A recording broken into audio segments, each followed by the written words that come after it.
Hello అండి. ఇవాళ thumbnail చూశారు కదా మీరు. ఈ టాపిక్ గురించే మనమైతే మాట్లాడుకుందాము. ఎప్పుడు టైలరింగ్ వల్ల జరిగే మంచి గురించే కాదు కదండి, ఒక్కొక్కసారి దానివల్ల వచ్చే ప్రాబ్లమ్స్ కూడా మాట్లాడుకోవాలి కదా. ఇవాళ అయితే టైలరింగ్ చేయడం వల్ల వచ్చే అనారోగ్య సమస్యలు ఏంటా అనేది మాట్లాడుకుందాము. ప్రతి ఒక్కరికి రావాలని లేదండి, కొంతమందికి 90% అయితే టైలరింగ్ చేసే వాళ్ళకి నేను చెప్పేటువంటి ప్రాబ్లమ్స్ అయితే ఖచ్చితంగా ఉంటాయండి. కాకపోతే నిదానంగా అనేది బయటపడతాయి అన్నమాట. ఇవాళ సండే కదా ఫ్రెండ్స్, ఇగోండి ఎక్కాను, ఆ సగం బ్లౌజే పెట్టానండి. తర్వాత కుట్లేకైతే లేసేసాను నేను. ఎండ అనేది ఆ విధంగా ఉంది, వేడి ఎక్కువ ఉండడం వల్ల సగం బ్లౌజే స్టిచ్ చేశాను. ఆ లోపల మా ఆయన లేసి జిగ్ జాగ్ శారీస్ అన్నీ ఉంటే ఇవ్వడానికి వెళ్ళాడనమాట.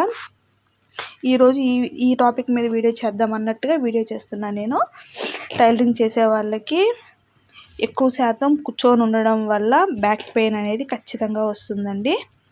ఎక్కువ కుట్టడం వల్ల బ్యాక్ పెయిన్, తర్వాత మనము ఎక్కువసేపు చూస్తూ ఉంటాం కదా మిషన్ కాడ. దానివల్ల ఏంటంటే కంటి చూపుకి కూడా కొంచెం ప్రాబ్లం అనేది అవుతుంది. ఎక్కువ ఆలోచించి కుట్టడం వల్ల తలనొప్పి కూడా ఉంటుంది. అందరికీ రావాలని లేదు, మ్యాక్సిమం అయితే టైలరింగ్ చేసే వాళ్ళకి ఇవి ఖచ్చితంగా వస్తాయండి. తలనొప్పి కావచ్చు, మెడనొప్పి, చెయ్యి షోల్డర్ పెయిన్ కూడా వస్తుందన్నమాట కటింగ్ చేయడం వల్ల. మనము ఎక్కువసేపు మిషన్ మీదే ఉండకుండా కాసేపు ఒక బ్లౌజ్ కుట్టి వచ్చి కాసేపు అనుకోవచ్చు. కొంతమంది ఏంటంటే ఉదయం ఎక్కారంటే మధ్యాహ్నం దాకా దిగరు, మధ్యాహ్నం భోజనం వంట చేసేసి వెంటనే ఎక్కేస్తారనమాట.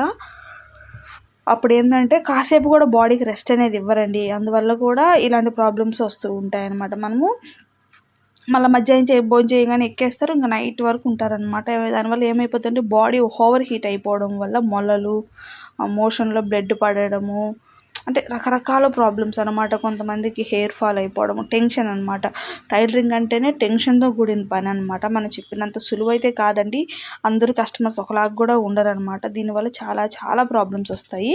మనం టైలరింగ్ చేసేవాళ్ళు ఎక్కువ కూర్చొని ఉండడం వల్ల ఏంటంటే మొలలు, బాడీ ఎక్కువ హీట్ అయిపోవడం వల్ల మొలలు అనేవి ఖచ్చితంగా వస్తాయి. చాలామంది కూడా టైలరింగ్ చేసేవాళ్ళు వాటర్ ఎక్కువ తాగాలి, చాలా వరకు తాగరనమాట. కూర్చునేస్తారు మిషన్ మీద, ఒక్కోసారి తాగరు, మర్చిపోతారు కూడా. అలా లేకుండా లేచి ఒక్కొక్క బ్లౌజ్కి కుట్టిన తర్వాత కాసేపు లేచి కాసేపు పనుకోవాలండి. ఎక్కువసేపు కూర్చోవడం వల్ల కూడా డిస్క్ ప్రాబ్లం వస్తుంది అనమాట.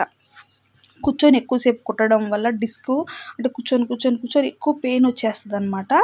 ఎక్కువసేపు మిషన్ మీద కూర్చొని ఉండటం వల్ల కూడా బాడీ అనేది లావ్ అయిపోతుందండి. సీట్ అనేది పెరిగిపోతుంది అనమాట. నడుము భాగము బాగా లావ్ అయిపోతుంది.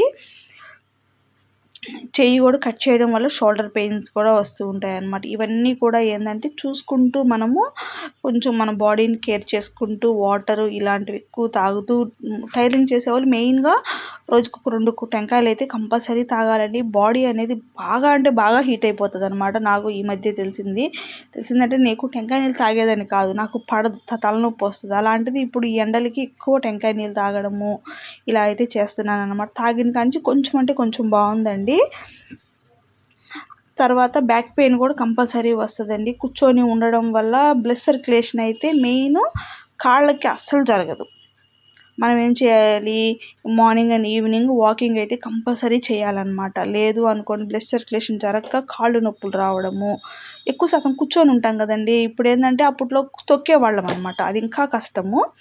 ఇప్పుడు అంత తొక్కేది లేదు, మోటార్స్ వచ్చేసాయి కాబట్టి పని కొంచెం సులువైంది. కానీ ఒళ్ళు అనేది కదలకుండా అయిపోవడం వల్ల ఏంటంటే బాడీ ఓవర్ వెయిట్ అయిపోవడము, ఇలా దీనివల్ల ప్రాబ్లమ్స్ వస్తున్నాయి. ఓవర్ వెయిట్ అయిపోవడం వల్ల పీరియడ్స్ రాకుండా పోవడము, ఎక్కువ ఆలోచన ఎక్కువ ఉంటుందండి. టైలరింగ్ చేసే వాళ్ళకి ఏంటంటే వీళ్ళు వస్తారు, రేపు వీళ్ళు వస్తారు, బట్టలకి ఈ మోడల్ పెట్టాలి అంటే ఇట్లా ఆలోచించుకొని కుట్టాలి. ఒక్కొక్కసారి బ్లౌజెస్లో మనం వాళ్ళు చెప్పిన మోడల్ కుట్టలేకపోయినా కూడా ఒకసారి టెన్షన్ పడిపోతుంది. అంటే కటింగ్ కొంతమందికి రాదు, తీసేసుకుంటారు. సంథింగ్ రకరకాలుగా ఉండే టెన్షన్స్ కూడా ఉంటాయన్నమాట. ఒక్కొక్కసారి వాళ్ళు ఇచ్చి వెళ్ళిన టైం మనం మర్చిపోతాము, తొందరలో కుట్టాల్సి వస్తుంది. ఇలాంటి కొన్ని టెన్షన్స్ రకరకాలుగా ఉంటాయండి. ఎప్పుడు కూడా టైలరింగ్ చేసేవాళ్ళు హెల్త్ అనేది కొంచెం చూసుకుంటూ వర్క్ అయితే చేసుకోవాలండి. ఎంతసేపు పనే కాదు కదా, మన గురించి మనం కూడా ఆలోచించుకోవాలి. కొంతమంది ఏంటంటే వాళ్ళే బ్లౌజెస్ కుట్టుకొని వాళ్ళే హెమ్మింగ్స్ కూడా వేసుకుంటారు. అలా చేయొద్దండి, ఎందుకంటే ఎక్కువ తలనొప్పి అనేది వస్తుంది అనమాట. మీరు ఎటు బ్లౌజ్ కుడుతున్నారు, 200, 150, 200 వరకు తీసుకుంటున్నారు కదా, ఒక 20 రూపీస్ లేదా 15 రూపాయలు అలా మాట్లాడుకొని ఉక్సులకి అయితే ఇచ్చేసుకోండి బ్లౌజు. మీకు ఆ బ్లౌజ్ ఊక్స్లు వేసే టయానికి మీరు ఒక బ్లౌజ్ అయితే కుట్టుకోవచ్చు అనమాట, ప్రాబ్లం లేకుండా కుట్టుకోవచ్చు. ఇలాంటి చిన్న చిన్న సమస్యలు టైలరింగ్ చేసే వాళ్ళకి ఖచ్చితంగా ఉండనే ఉంటాయి.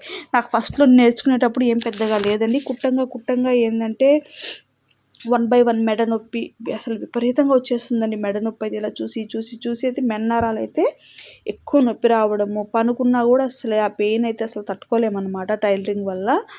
ఈ మధ్య కూడా నేను చూపించుకున్నాను, డాక్టర్కి చూపించుకుంటే డాక్టర్ ఏమన్నారంటే బాగా రెస్ట్ ఉండాలమ్మా, ఎక్కువ చేయకూడదు పని, ఒత్తిడి అయిపోతుంది హెల్త్, అందువల్ల కొంచెం వర్క్ అయితే తగ్గించుకుంటే కానీ ఆ నెక్ పెయిన్ ఇవంతా కూడా తగ్గవు. ఇది ఎంత మందులు వాడినా కూడా రెస్ట్ అనేది మనం కంపల్సరీ ఇవ్వాలంటండి బాడీకి. రెస్ట్ అనేది ఇవ్వకపోతే మనం ఇంకెంత చేసినా ఎన్ని మాత్రలు వేసుకున్నా కూడా ఆ పెయిన్ అనేది తగ్గదు. ఈ మధ్య నాకు తెలిసిన అక్కకి ఏంటంటే కాళ్ళు అయితే విపరీతంగా వాసిపోయాయండి.